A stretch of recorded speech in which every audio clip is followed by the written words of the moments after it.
I'm Dr. Amber Bradshaw. I'm a minimally invasive gynecologist. So hysterectomy is removal of the uterus, and there are different types of hysterectomy.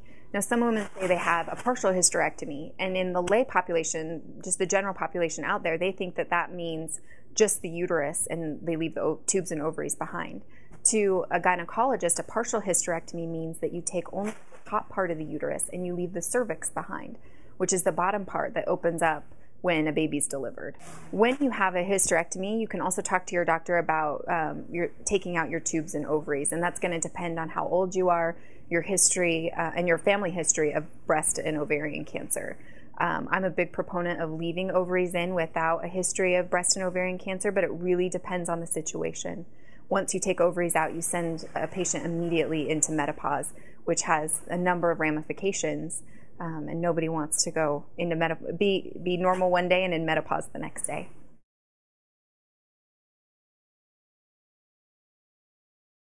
When you have a period, that's the lining of the uterus. The endometrium bleeds, sheds every month when the body realizes it's not pregnant. And when you take the uterus out, there's no more periods. There's been several studies that leaving ovaries in before the age of 65 has many benefits. They found that when they take them out before that age, again 65, people had an increased risk of death overall, lung cancer, and heart disease. So there are many benefits to leaving them in, not just menopausal issues like hot flashes, mood swings, and bone loss.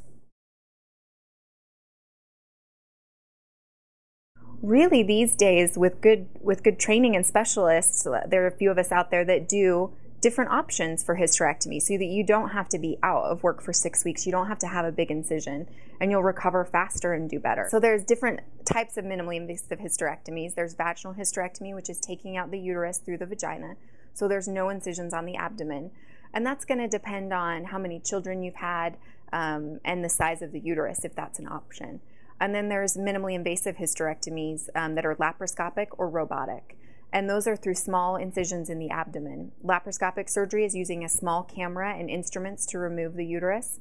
And robotic is using basically a large robot that attaches to laparoscopic instruments to take out the uterus.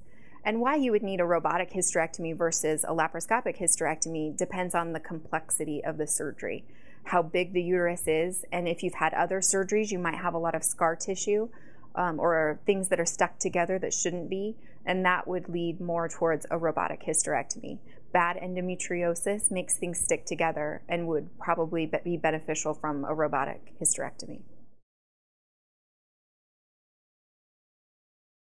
So the number of incisions depends on the type of hysterectomy. If you have a laparoscopic hysterectomy, I typically use 3 incisions. They're usually about that big. And then if I do robotic, it's usually because things are more complex, so you'll have 1 to 2 more incisions, but those ones are smaller for a robotic hysterectomy.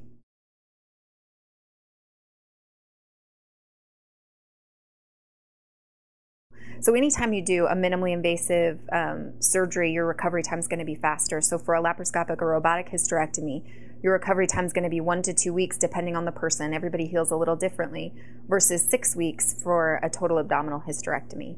And again, depending on what work you do, you could be back to work in 1 week or 2 weeks. Most studies have shown less bleeding, better cosmetic results, shorter hospital stay, and faster recovery with minimally invasive surgery.